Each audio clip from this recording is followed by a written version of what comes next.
Good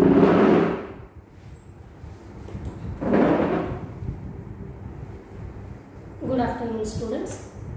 या ठिकाणी आपण परिसज्जेच्या मूलभूत प्रक्रिया ज्या आपल्याला BA तृतीय वर्षाच्या सेमिस्टर तिसऱ्यासाठी पेपर नंबर 6 मध्ये ज्याचं टायटल आहे वस्त्रशास्त्र, या विषयाच्या अभ्यासांतर्गत आपल्याला युनिट 2 मध्ये परिसज्जेच्या प्रक्रिया ह्या अभ्यासायच्या आहेत. तर आजच्या या तासिकेमध्ये आपण परिसज्जेच्या मूलभूत प्रक्रिया म्हणजे बेसिक फिनिशेस ज्या आहेत त्या आपण आजच्या या तासिकेमध्ये बघणार आहोत.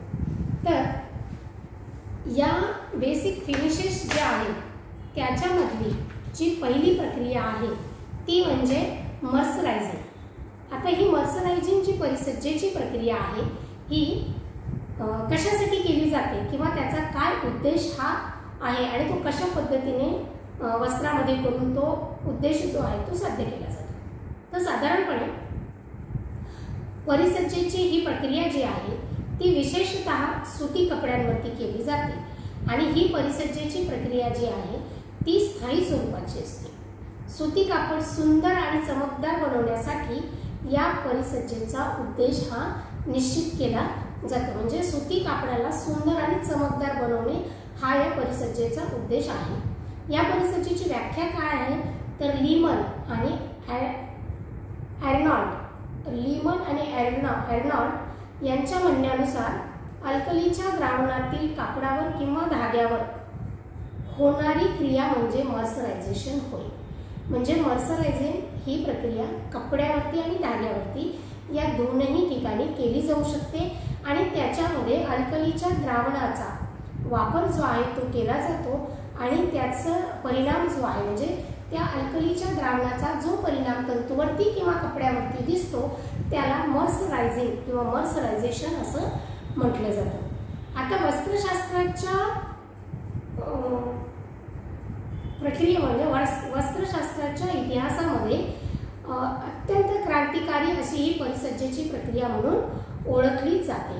या प्रक्रियेचा शोध जो आहे तो इंग्लंडमध्ये मर्सर नावाच्या कॅलिको प्रिंटरने 1844 साली लावला. म्हणजे 1844 साली इंग्लंडमध्ये मर्सर नावाच्या कॅलिको प्रिंटरने या प्रक्रियेचा शोध लावला म्हणून या प्रक्रियेला मर्सरायझेशन या नावाने ओळखलं जातं किंवा हे नाव त्या प्रक्रियेला दिलं गेलं. तर मर्सरायझेशनची जी प्रक्रिया आहे ती प्रक्रिया करण्यासाठी काय केलं जातं किंवा कशा पद्धतीने कपड्यावरती ही प्रक्रिया जी आहे ती केली जाते तर साधारणपणे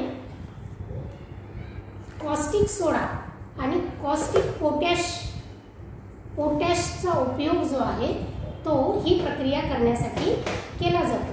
याच्यापैकी कॉस्टिक सोडा हा स्वस्त आणि अधिक परिणामकारक ठरतो म्हणून याचा उपयोग जो आहे तो करत असताना जास्त प्रमाणात केला जातो कारण स्वस्त असल्यामुळे त्याचं प्रमाण जे आहे ते जास्त प्रमाणात वापरलं जातं. परंतु कॉस्टिक सोड्याच्या तीव्र द्रावणामध्ये तंतूच्या गुणधर्मामध्ये बदल होतात. म्हणजे आपण बघितलं होतं की तंतूचे गुणधर्म याच्यामध्ये दुय्यम गुणधर्म जेव्हा आपण बघत होतो तेव्हा रासायनिक द्रावणाचा परिणाम हा एक मुद्दा आपण अभ्यासलेला आहे. तर आम्ल आणि अल्क या दोन द्रावणांचा परिणाम जो आहे तो वस्त्रतंतूवरती कपड्यावरती होत असतो. तर त्याच पद्धतीने आपण आता या ठिकाणी बघतोय की त्याचा परिणाम जो आहे तो होत असतो आणि त्याच्याचमुळे नैसर्गिक पीळ जो आहे तो तंतूचा नाहीसा होतो आणि तंतू फुगल्यामुळे चमकदार आणि गोल आणि मजबूत असे तयार होतात. म्हणजे तंतू कॉस्टिक सोड्याच्या आणि कॉस्टिक पोटॅशचा जेव्हा त्याच्यामध्ये उपयोग केला जातो किंवा त्या द्रावणात जेव्हा हे तंतू बुडवले जातात तेव्हा तंतूचे गुणधर्म जे आहेत ते त्या ठिकाणी बदलतात.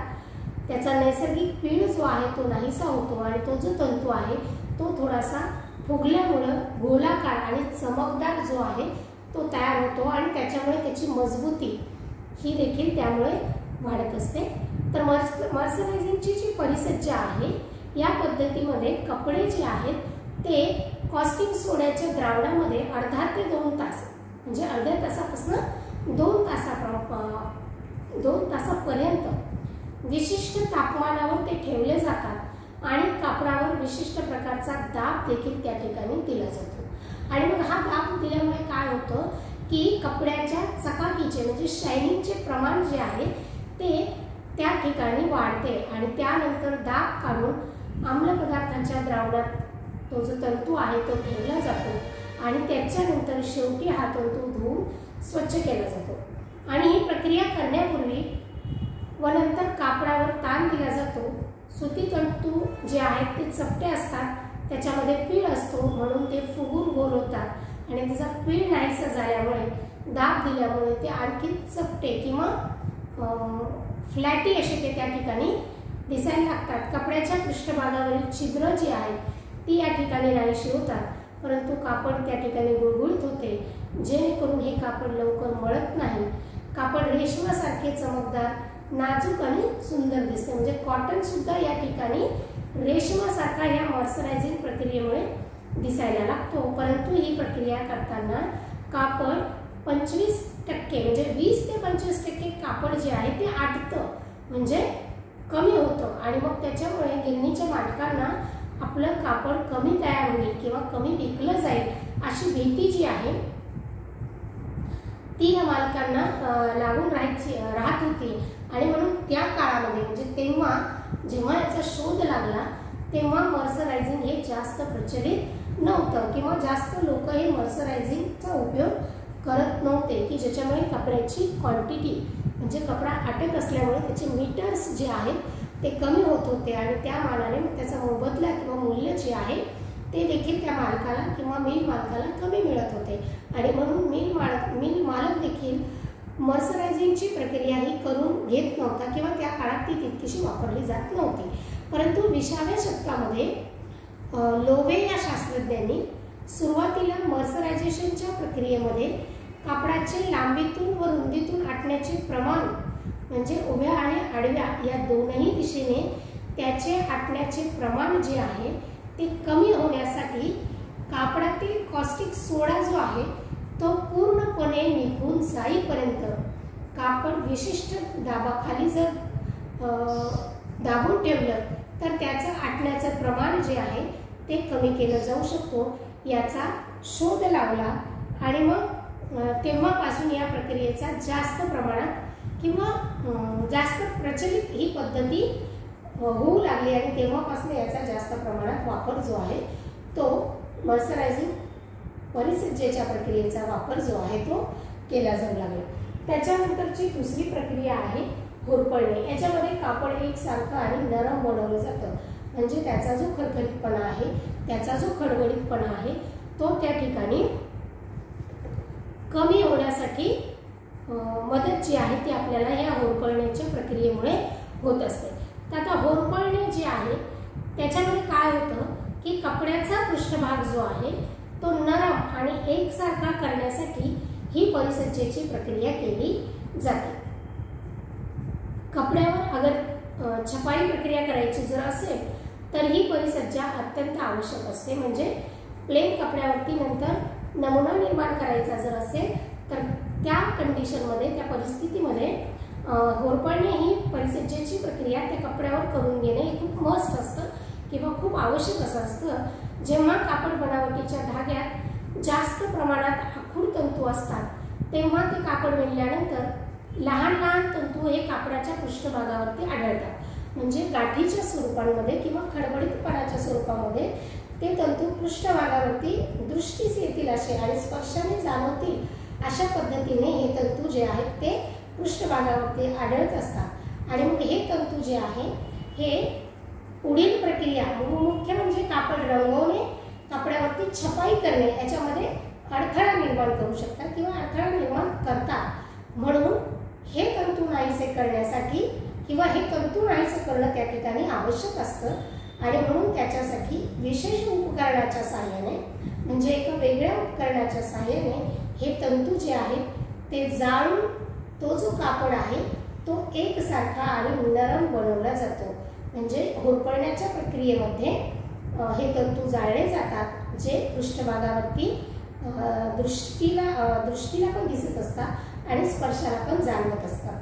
तर हे या प्रक्रियेमध्ये जाळले जात असतात. अनेक यंत्राच्या उपयोगाने ही प्रक्रिया करता येते. या प्रक्रियेत कापड गॅसची जाळी किंवा गरम प्लेटवर 100 ते 250 यार्ड प्रति मीटर या वेगाने फिरवतात किंवा त्याच्यातून ते काढतात आणि नंतर एन्झाईम्सच्या द्रावणातून बाहेर काढून 2 वाफवलेल्या तांब्याच्या रोलरमध्ये हे पिळून काढलं जातं किंवा पिळून काढतात आणि त्याच्यानंतर हे कापड सुकवतात. कापड हे अतिशय जलद गतीने फिरवलं जातं. म्हणजे यंत्राच्या माध्यमातून ही परिसज्जेची प्रक्रिया होत असल्यामुळे याची स्पीड जी आहे ती खूप जास्त असते आणि त्याच्यामुळे कापडाच्या पृष्ठभागावरील तंतू जळून जातात, परंतु कपड्यावरती त्याचा कुठलाही दुष्परिणाम दिसून येत नाही किंवा कापड त्या ठिकाणी जळत नाही. आणि साधारणपणे उच्च श्रेणीच्या कपड्यांवरतीच ही प्रक्रिया जी आहे, म्हणजे ही परिसज्जेची प्रक्रिया ही उच्च श्रेणीच्या कपड्यांवरती किंवा तंतूंवरती वापरली जाते. त्याच्यानंतर तिसरा परिसज्जेची प्रक्रिया आहे स्वच्छ करणे. ह्याच्यामध्ये ही प्रक्रिया तंतू किंवा कपड्यावर विरंजन करण्यापूर्वी केली जाते. साधारणपणे ह्या प्रक्रियेची आवश्यकता जी आहे किंवा गरज जी आहे ती फक्त नैसर्गिक तंतूंसाठीच असते. तर नैसर्गिक तंतूसाठी का असते, तर त्याच्यामध्ये काय होतं की नैसर्गिक तंतू जो आहे तो खूप साऱ्या संपर्कातून किंवा स्पर्शातून जात असतो, परंतु कृत्रिम तंतू जो आहे तो त्याच्यासाठी आपल्याला स्वच्छ करण्याची प्रक्रिया जी आहे ती करावी लागत नाही. नैसर्गिक तंतूंमध्ये जेव्हा त्याची उत्पादन होतं, उत्पादनानंतर त्याचा तंतू आणि धागा बनतो, त्या कालावधीमध्ये हा तंतू अस्वच्छ होत असतो किंवा अशुद्ध पदार्थ त्याच्यामध्ये जाऊन बसत असतात, जसे की मळ, कचरा, पाने, काड्या. उनी तंतूमध्ये ग्रीस, जनावरांच्या त्वचेतून निघालेला घाम, ह्या गोष्टी ज्या आहेत ते ह्या तंतूमध्ये नैसर्गिक तंतूमध्ये जमा झालेल्या असतात आणि मग ह्या नंतरच्या प्रक्रियेसाठी ही सगळी घाण काढून टाकणे आवश्यक आहे. म्हणजे तंतूंपासून धागा बनवण्यासाठी जेव्हा प्रोसेस केली जाते तेव्हा ह्या नैसर्गिक तंतूंमध्ये जसं सुती आणि उनी म्हणजे लोकर याच्यामधली घाण काढून टाकण्यासाठी किंवा घाण काढून टाकणं त्या ठिकाणी आवश्यक असतं. आता सुती तंतूचे धागे किंवा वस्त्र स्वच्छ करण्यासाठी 3 ते 4% सोडा किंवा ॲश किंवा कॉस्टिक सोडा, साबण आणि टर्किरेट ऑइल याचं मिश्रण जे आहे ते मिश्रण तयार केलं जातं आणि या द्रावणाला चांगलं ढवळून किंवा मिसळून त्याच्यामध्ये सुती तंतूचे धागे किंवा कापड या द्रावणामध्ये भिजवून उकळलं जातं. म्हणजे त्याला हीट दिली जाते आणि या द्रावणामध्ये त्या कपड्याला उकळलं जातं आणि साधारणपणे 2-3 तासानंतर ते बाहेर काढून पुन्हा स्वच्छ पाण्याने त्याला धुवून घेतलं जातं. त्याचप्रमाणे उनी तंतूमध्ये देखील ही प्रक्रिया धागा तयार करण्यापूर्वीच केली जाते. म्हणजे तंतू अवस्थेमध्ये म्हणजे वस्त्रतंतूवरतीच ही प्रक्रिया केली जाते. जसं की मेंढीच्या शरीरावरून तंतू कापल्यानंतर म्हणजे त्या मेंढीच्या शरीरावरचे केस कापल्यानंतर ते आधी ब्रशच्या साहाय्याने स्वच्छ केले जातात. क्षार आणि साबणाच्या पाण्याच्या मिश्रणामध्ये बुडवून त्याचं क्षाराचं आणि साबणाच्या पाण्याचं मिश्रण तयार केलं जातं किंवा एक द्रावण तयार केलं जातं आणि हे द्रावण 4 वेगवेगळ्या टाक्यांमध्ये टाकलं जातं आणि त्याच्यानंतर क्रमाक्रमाने म्हणजे ब्रशने स्वच्छ केलेलं जे ऊन आहे ऊन म्हणजे लोकर जी आहे ती 2 ते 3 वेळा क्रमाक्रमाने या ड्रममधून ती धुतली जाते आणि चांगली धुतल्यानंतर उनी तंतू मशीनच्या साहाय्याने वाळवला जातो. म्हणजे याच्यामध्ये द्रावणाचा उपयोग केला जातो. द्रावणाच्या माध्यमातून या तंतूला धागा बनवताना स्वच्छ केला जातो आणि नैसर्गिक तंतूसाठीच फक्त स्वच्छ करण्याची परिसज्जेची प्रक्रिया जी आहे ती वापरावी लागते. कारण की कृत्रिम तंतू हा विना कुठल्याही स्पर्शाच्या विना तो तयार होत असतो. म्हणून साधारणपणे कृत्रिम तंतूला स्वच्छ करण्याची गरजही पडत नाही। म्हणून स्वच्छ करण्याची मूलभूत परिसज्जेची प्रक्रिया जी आहे ती फक्त नैसर्गिक तंतूंवरतीच केली जाते। त्याच्यानंतर विरंजन प्रक्रिया।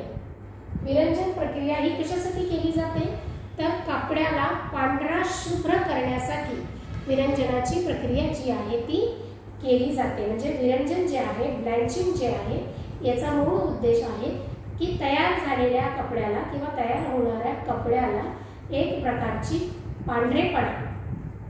पांढरं करण्याचं काम जे आहे ते विरंजन प्रक्रियेमुळे होत असतं। जेव्हा तंतू, धागा किंवा कापड रंगवलं जातं किंवा छपाईसाठी तयार केलं जातं तेव्हा त्याच्यामध्ये असणारे नैसर्गिक रंग जे आहे ते नाहीसे करणं आवश्यक असतं। म्हणजे की नैसर्गिक धागा जो आहे, नैसर्गिक तंतू जे आहेत ते स्पर्शाच्या माध्यमातून घाण किंवा मलिन होत असतात आणि म्हणून त्याच्यातली ती घाण काढण्यासाठी आणि त्याला पांढरा रंग निर्माण करण्यासाठी ही प्रक्रिया केली जाते। आणि ही प्रक्रिया पूर्वी म्हणजे जुन्या काळी सूर्यप्रकाश, दवबिंदू व हरित द्रव्याच्या सहाय्याने केली जात होती।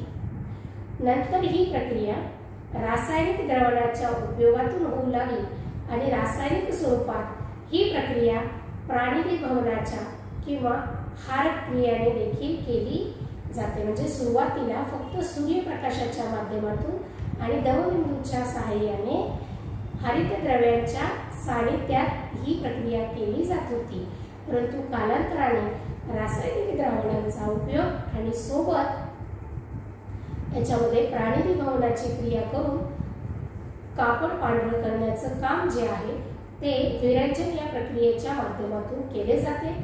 विरंजनाची परिसज्जा ही अस्थायी असते। म्हणजे विरंजनापासून निर्माण केलेली परिसज्जा जी आहे ती अस्थायी असते, कारण पांढरे कपडे हे जास्त काळ वापरल्यानंतर पिवळसर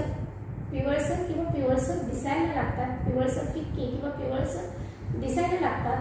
म्हणजे त्यामुळे त्याच्यावरची विरंजनाची प्रक्रिया जी केलेली आहे ती कमी होते आणि ती परत त्या ठिकाणी करावी लागते किंवा केली जाऊ शकते। तर अशा पद्धतीने विरंजनाची जी प्रक्रिया आहे त्या प्रक्रियेच्या माध्यमातून तंतूला किंवा कपड्याला पांढरेपणा किंवा पांढरं करण्याचं काम जे आहे ते या विरंजनाच्या माध्यमातून होत असतं। आता विरंजनाची व्याख्या काय आहे तर दोन व्याख्यात्यांनी किंवा दोन शास्त्रज्ञांनी विरंजनाची व्याख्या आपल्याला या ठिकाणी सांगितलेली आहे। पहिली व्याख्या आहे ग. देवधर यांची। तर देवधरांचं म्हणणं काय आहे की विरंजन ही वस्त्र पांढरं करण्याची रासायनिक क्रिया असून ती प्राणिविभवनाच्या किंवा हारक क्रियेने अशी केली जाते की ज्या प्रक्रियेत रंगीत द्रव इष्ट रंगहीन अद्राव्य पदार्थात किंवा द्राव्य संयुगात रूपांतरित होऊन धुण्यात निघून जातात अशी प्रक्रिया म्हणजे विरंजनाची प्रक्रिया होय। त्याच्यानंतर हॉल यांच्या मते विरंजन कापड स्वच्छ करण्याची अंतिम प्रक्रिया असून या प्रक्रियेत कपड्याला पांढरे शुभ्र केले जाते। म्हणजे परिसज्जेच्या प्रक्रियेमध्ये म्हणजेच कापड तयार झाल्यानंतर त्याच्यावर केली जाणारी ही सर्वात शेवटची परिसज्जेची प्रक्रिया आहे, ज्याच्यामुळे कपड्याला एक प्रकारचा पांढरा शुभ्रपणा जो आहे तो त्याच्यामध्ये निर्माण केला जात असतो। दुसऱ्या पद्धतीत उदजन म्हणजे नायट्रोजन पेरॉक्साईड याच्या द्रावणामध्ये सोडियम सिलिकेट किंवा सोडियम ट्रायफॉस्फेट हे मिसळावे लागते। असे केल्याने द्रावण जे आहे ते अल्कलीयुक्त बनते आणि हे संथ बनते। त्यातील प्राणिविभवनाच्या क्रियेचा परिणाम हा उनी आणि रेशमी कपड्यांवरती होतो। म्हणजे हे जे काही द्रावण आहे नायट्रोजन पेरॉक्साईडचं याचा वापर जो आहे तो उनी आणि रेशीम तंतूंवरती किंवा कपड्यांवरती होतो। द्रावणाचे तापमान हे साधारणपणे 50 ते 55 डिग्री सेल्सिअस असताना उनी किंवा रेशीम तंतू जो आहे तो थोडा घट्ट बांधून त्याच्यामध्ये 6 ते 8 तास बुडवून ठेवला जातो. द्रावण जसे थंड होते उनी आणि रेशीम त्यातून काढून स्वच्छ पाण्याने धुतले जातात. असं केल्यामुळे त्याचा काय होतो की त्याचा कायमचा पांढरा रंग जो आहे तो त्या धाग्यांना, तो त्या तंतूला, तो त्या कपड्याला प्राप्त होतो. आणि परंतु ही पद्धत थोडी महाग असली तरीही स्थायी स्वरूपाची असल्यामुळे परवडण्यासारखी आहे. म्हणजे कपडा फाटेपर्यंत किंवा कपडा लॉंग लाईफ तुम्ही याचा वापरू शकता. म्हणजे जास्त काळापर्यंत हा कपडा पांढरा शुभ्र राहू शकतो.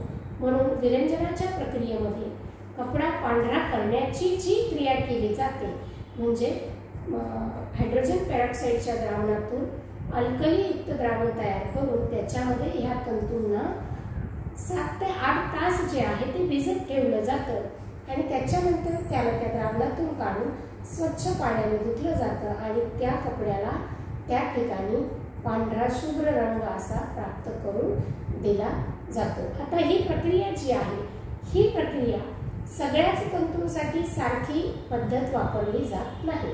म्हणजे विरंजनाची प्रक्रिया करताना प्रत्येक तंतूसाठी थोड्याफार फरकाने ही विरंजनाची परिसज्जेची प्रक्रिया जी आहे ती अप्लाय करावी लागते. म्हणजे वेगवेगळ्या तंतूसाठी वेगवेगळ्या पद्धतीने हे विरंजन जे आहे ते करावे लागते.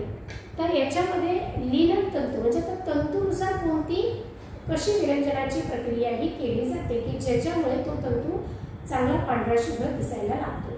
तर लीलन तंतूसाठी विरंजन करताना लीननचे कपडे किंवा तंतू जे आहे याचं विरंजन जे आहे ते सूर्यप्रकाशाच्या साहाय्याने केलं जातं.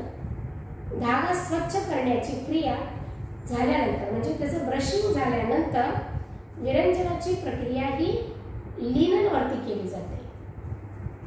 लीननचे कपडे किंवा तंतू चांगले धुवून ओले असतानाच हिरव्या गवतावरती पसरवतात. सूर्यप्रकाशाच्या साहाय्याने ही प्रक्रिया करायची असल्यामुळे हिरव्या गवतावरती हे कापड जे आहे किंवा हे तंतू जे आहे ते हिरव्या गवतावरती पसरवले जातात आणि सूर्यप्रकाशाच्या साहाय्याने ते वाळवतात व विरंजनाचे कार्य या ठिकाणी सूर्यप्रकाशाच्या आणि गवताच्या म्हणजे हरितद्रव्याच्या माध्यमातून त्या ठिकाणी विरंजनाची प्रक्रिया ही केली जाते. आणि ही प्रक्रिया फक्त लीनन या तंतूसाठीच उपयुक्त आहे किंवा लीनन या तंतूची किंवा कपड्याच्या विरंजन करण्यासाठी ही पद्धत जी आहे ती वापरली जाते. त्याच्यानंतर सुती तंतूचं विरंजन हे कसं केलं जातं तर सुती कापडासाठी विरंजनाची प्रक्रिया ही अत्यंत आवश्यक असते. सुती धाग्यांना किंवा कपड्याला अनेक वेळा खळ दिलेली असते. म्हणजे त्याला कापड तयार होण्यापर्यंत त्याचा कडकपणा म्हणजे त्याला मजबूती देण्यासाठी त्याला वारंवारपणे त्या ठिकाणी खळ दिली जाते. आणि मग असं अनेक वेळा खळ दिलेली असल्यामुळे विरंजनाच्या प्रक्रियेपूर्वी हे कापड किंवा हे तंतू हे अतिशय स्वच्छ खळखळ धुवून घेतले जातात. म्हणजे चांगल्या पाण्यामध्ये त्याला जास्त प्रमाणात स्वच्छ केलं जातं आणि त्याच्यावरती दिलेली जी खळ आहे ती खळ सुरुवातीला काढून घेतली जाते किंवा ती काढून घेणं त्या ठिकाणी आवश्यक असतं. कारण कपड्यावर जर स्टार्च असला तर विरंजनाचं कार्य जे आहे ते त्या कपड्यावरती व्यवस्थितरित्या होऊ शकत नाही. म्हणून सुती कपड्यावर सूर्यप्रकाशाच्या साहाय्याने विरंजनाची प्रक्रिया ही होऊ शकत नाही. परंतु या पद्धतीने विरंजन क्रिया ही फार हळूहळू होत असते किंवा फार लवकर ती त्या ठिकाणी होत नाही आणि लवकरच कपड्यावर पिवळट छटा येते. म्हणून या ठिकाणी रासायनिक क्रिया ही जास्त प्रचलित आहे. म्हणजे सुती तंतूसाठी नैसर्गिक विरंजन पद्धतीचा वापर न करता रासायनिक प्रक्रियेतून होणाऱ्या प्रक्रियेचा वापर जो आहे तो सुती कपड्याच्या विरंजनासाठी वापरला जातो. याच्यामध्ये रासायनिक प्रक्रियेमध्ये सुती कापड जे आहे ते साधारणपणे चांगलं धुवून घेतलं जातं आणि 3 ते 4% कॉस्टिक सोड्याच्या द्रावणामध्ये 2 ते 5 तास हे द्रावण जे आहे हे कापड टाकलेलं द्रावण हे उकळलं जातं आणि नंतर हे कापड पॅडिंग मॅशर मशीनच्या सहाय्याने पुढे सरकवले जाते।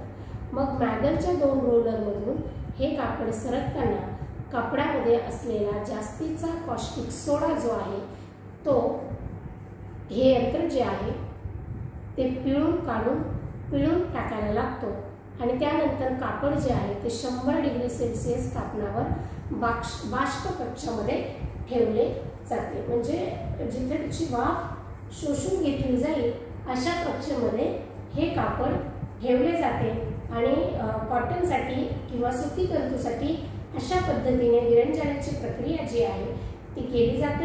विरंजनाची परिसज्जेच्या प्रक्रियेसाठी नैसर्गिक आणि रासायनिक अशा दोनही पदार्थांचा उपयोग करतात। नैसर्गिक रीतीने विरंजनाची प्रक्रिया जर केली तर ती सूर्यप्रकाशाच्या किंवा हिरव्या गवतावर सूर्यप्रकाशात ओले कपडे वाळवत घालून सूर्यकिरणांच्यामुळे आणि हरितद्रव्यांमुळे कपड्यांवरती पिवळट छटा ज्या आहेत त्या नाहीशा होतात। म्हणजे नैसर्गिक पद्धतीने सूर्यप्रकाश, हरितद्रव्य याच्यामुळे कपड्याचा पिवळटपणा कमी करून त्याला पांढरे शुभ्रपणा प्राप्त करून देण्यासाठी नैसर्गिकरित्या विरंजनाची प्रक्रिया केली जाते। आणि रासायनिक पदार्थांमध्ये ज्वेली पाणी, हायड्रोजन पेरॉक्साईड, पोटॅशियम परमॅंगनेट यासारख्या अनेक रासायनिक पदार्थांच्या विरंजनाकरिता उपयोग केला जातो आणि हे विरंजन पदार्थ कपड्याच्या प्रकारानुसार उपयोगात आणले जातात। कपड्याचा प्रकार म्हणजे तंतूच्या प्रकारानुसार त्याच्यासाठी कुठल्या रासायनिक पदार्थाचा वापर हा करायचा असतो या माध्यमातून ही विरंजनाची प्रक्रिया जी आहे ती नैसर्गिकरित्या आणि रासायनिक पदार्थांच्या माध्यमातून देखील तंतूंवरती, कपड्यांवरती केली जाते। या ठिकाणी आपण तंतूवरती किंवा कपड्यावरती केल्या जाणाऱ्या परिसज्जेच्या प्रक्रियांबद्दल बोलत होतो। याच्यामध्ये आपण साधारणपणे 4 म्हणजे मर्सरायझिंग, होरपळणे, स्वच्छ करणे आणि विरंजन या 4 परिसज्जेच्या प्रक्रियेबद्दल आता या तासिकेमधून आपण माहिती घेतली। विरंजनाची प्रक्रिया आपण बघत असताना याच्यामध्ये लिनन तंतूसाठी वेगळ्या पद्धतीने विरंजनाची प्रक्रिया केली जाते, तर सुती तंतूसाठी वेगळ्या पद्धतीने ही प्रक्रिया केली जाते। आणि रेशीम आणि उनी कपड्यांवरती विरंजन कसं केलं जातं तर याच्यामध्ये तंतूची किंवा धाग्याची किंवा कपड्याचे विरंजन करण्यासाठी गंधक या रासायनिक पदार्थाचा उपयोग केला जातो किंवा उदजन किंवा प्राणी विरंजकाचा म्हणजे हायड्रोजन पेरॉक्साईडचा वापर करून हे विरंजन किंवा रेशमी आणि उनी कपड्याची विरंजन प्रक्रिया ही केली जाते। याच्यामध्ये गंधक जाळून त्याच्या धुरामुळे जे विरंजन तयार होते त्या पद्धतीला स्टोविंग असे म्हणतात। गंधक जाळून विरंजन करताना कापड एका स्टोव सारख्या लाकडी खोलीमध्ये ठेवतात आणि ही लाकडी खोली खूप मोठी किंवा थोडी मोठी असते। त्यात आडव्या दांड्या बसवलेल्या असतात आणि ह्या आडव्या दांड्यावर सुताचे फाले किंवा कापड लटकवलेले असते। म्हणजे सुताच्या गाठी किंवा कापड हे त्या काड्यांवरती लटकवलेले असते आणि एका लहान चिमणीच्या साहाय्याने वायू विजनाची व्यवस्था त्या खोलीमध्ये केलेली असते। गंधक एका लोखंडी ट्रेमध्ये लाकडी चेंबरच्या कोपऱ्यात ठेवलेले असते।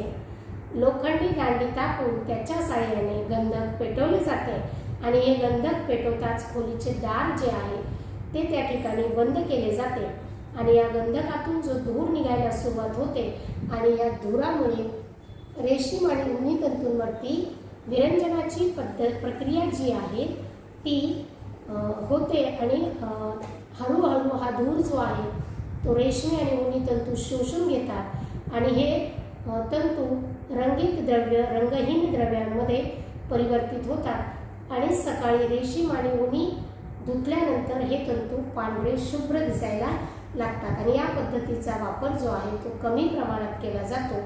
ही परिसज्जेची प्रक्रिया ही अस्थायी स्वरूपाची असते, कारण जसजसे कपडे हवेच्या संपर्कात येत जातात तसं त्या कपड्यावरती पिवळसर छटा जी आहे ती त्या ठिकाणी निर्माण व्हायला लागते।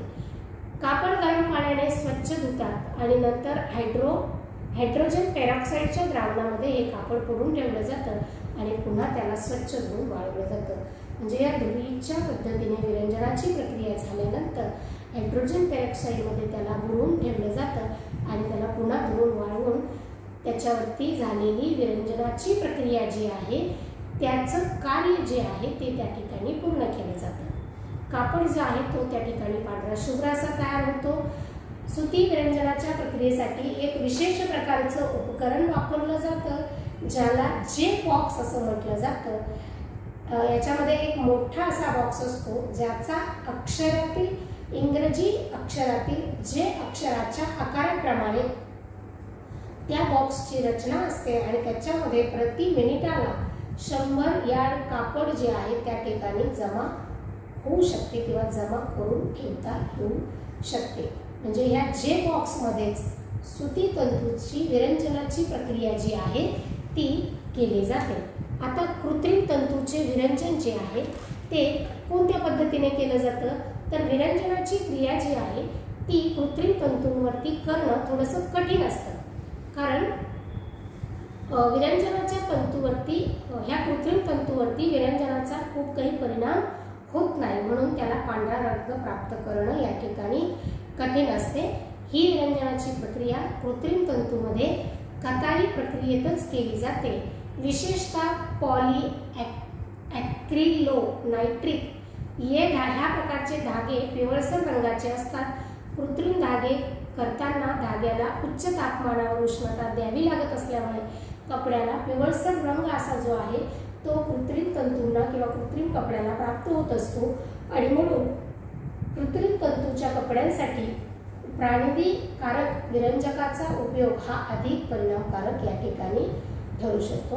विरंजनामुळे कपड्याला पांढरा शुभ्र रंग जो आहे तो त्याला प्राप्त होत असतो आणि त्याच्यानंतर त्याच्यावर रंग देणे त्याच्यावर नमुने निर्माण करणे म्हणजे छपाई करणे परिसज्जा करणे हे सहजपणे त्या ठिकाणी शक्य होऊ शकते. कीटाणू नष्ट होतात, कपड्यातील शोषण शक्ती वाढते, रासायनिक पदार्थामुळे विरंजनाची कार्य लवकर होतात. पण विरंजनाच्या कोणत्याही पद्धतीत किंवा पदार्थाचा वापर केल्याने कपडे कमजोर होतात आणि हे लवकर फाटू शकतात. म्हणजे विरंजनामुळे कपड्यामध्ये पांढरा शुभ्रपणा जरी प्राप्त होत असला किंवा पांढरा शुभ्रपणा मिळत असला तरी त्याची मजबूती ह्या विरंजनाच्या प्रक्रियेमुळे या ठिकाणी कमी होत असते. आणि तसंच विरंजन जास्त जर झालं तर सुती लिनन कपड्याचे पोत या ठिकाणी खरखरीत तयार होते आणि घर्षण झाल्यावर या ठिकाणी सुरकुत्या किंवा सळ्या ज्या आहेत किंवा घड्या ज्या आहेत ते या ठिकाणी पडतात. तर अशा पद्धतीने आपण आज मॉइश्चरायझिंग, होरपळणे, स्वच्छ करणे आणि विरंजनाची प्रक्रिया या संदर्भातली एकंदर माहिती डिटेलमध्ये आपण आत्ता या तासिकेमध्ये घेतलेली आहे. पुढच्या तासिकेमध्ये पुढच्या विरंजनाच्या प्रक्रियेबद्दल पुढच्या परिसज्जेच्या प्रक्रियेबद्दल आपण बोलूया. तोपर्यंत धन्यवाद.